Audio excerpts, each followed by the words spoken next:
आप देख रहे हैं TN महाराष्ट्र न्यूज चॅनल।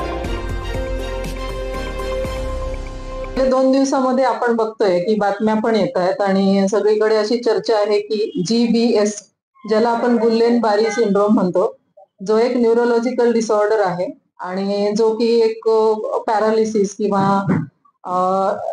पाय आणि लोअर लिम्स यांच्यामध्ये जो विकनेस असतो, अशा स्वरूपाच्या पद्धतीनं त्याचं प्रेझेंटेशन असतं। तर त्याच्या केसेस काही प्रमाणात आपल्या भागात वाढतायत, अशा स्वरूपाच्या बातम्या येत आहेत आणि त्या अनुषंगाने आपण एक प्राथमिक चौकशी कालपासून सुरू केलेली आहे।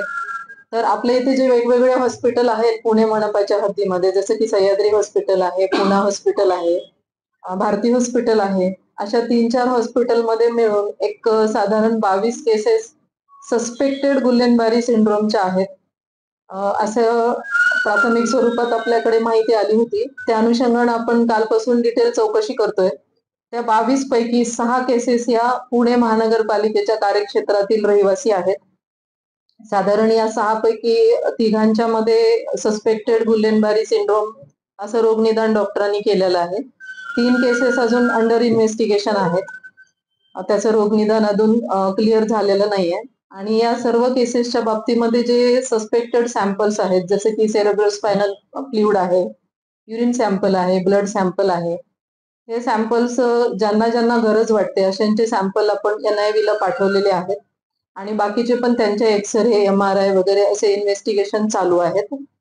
हा जो आजार आहे तो मल्टिपल त्याचे कॉजेस असतात गुल्लेन-बारी सिंड्रोम आजार होण्यासाठी। त्यापैकी प्रामुख्यानं बॅक्टेरियल इन्फेक्शन असतं काही केसेसमध्ये, व्हायरल इन्फेक्शन असू शकतं, कधी कधी व्हॅक्सिन इंड्युस्ड पण असतं किंवा सर्जरी सुद्धा ट्रिगर करते किंवा ज्यांच्यामध्ये प्रतिकारशक्ती कमी झालेली असते, अशा सहसा पेडियाट्रिक एज ग्रुपमध्ये किंवा यंग एज ग्रुप जो असतो साधारण एक 12 ते 30च्या दरम्यान, यांच्यामध्ये हा कॉमन असतो। आणि गुल्लेन-बारी सिंड्रोम मुळे कुठलं एपिडेमिक किंवा पॅन्डेमिक असं होत नाही, पण दुसरे व्हायरल बॅक्टेरियल इन्फेक्शन किंवा ज्या ज्या गोष्टीमुळे प्रतिकार शक्ती कमी होते किंवा न्यूरोलॉजिकल स्ट्रेस येतो, अशा केसेसमध्ये सेकंडरी म्हणून गुल्लेन-बारी सिंड्रोम होत असतं। तर त्या अनुषंगाने आपण चौकशी करण्यासाठी एक कमिटी नेमत आहोत। आजच दुपारी आपण एक इमर्जन्सी बैठक ठेवलेली आहे, ज्यामध्ये या आजाराचे इन्व्हेस्टिगेशन करण्यासाठी जे एक्सपर्ट्स असतात, NIV चे डिरेक्टर्स असतील, एपिडेमियोलॉजिस्ट असतील, अशा सर्वांची आपण कमिटी नेमतोय आणि त्या कमिटी पुढे हा निष्कर्ष ठेवून किंवा NIV चा जो रिपोर्ट येणार आहे त्यासोबतच आपण हे जे केसेस सापडलेत त्यांचा सविस्तर सर्वे करतोय, त्यांची डिटेल्ड हिस्ट्री घेणार आहोत आपण, की वॉटर सॅम्पल्स पण घेतोय आपण, त्यांचे स्टूल सॅम्पल्स पण घेतोय आणि सर्व डिटेल हिस्ट्री घेऊन ठराविक कुठला सोर्स आहे का किंवा हे कॉमन इन्फेक्शन मुळे झालंय का किंवा इन्फेक्शियस इटिओलॉजी आहे का, हे सगळं बघण्यासाठी आपण एक एक्सपर्ट कमिटी नेमणार आहोत आणि 1-2 दिवसामध्ये त्या एक्सपर्ट कमिटीचा जो ओपिनियन येईल त्या अनुषंगाने जो निष्कर्ष आहे तो सुद्धा आपण नंतर सगळ्यासमोर ठेवणार आहोत। सध्या तरी तसं घाबरून जाण्यासारखं काही कारण नाहीये।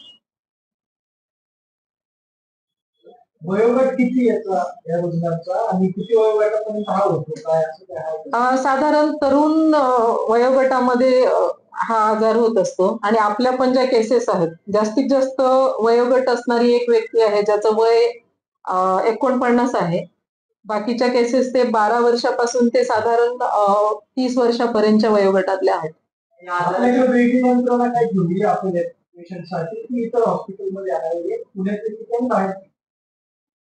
नाही, पुण्यामधल्या 6 केसेस आहेत, ज्यापैकी 3घांनाच सस्पेक्टेड आहे, बाकी 3घांच्या मध्ये अजून निदान झालेलं नाहीये, ते अंडर इन्व्हेस्टिगेशन आहेत आणि 16 केसेस ह्या बाहेरच्या आहेत।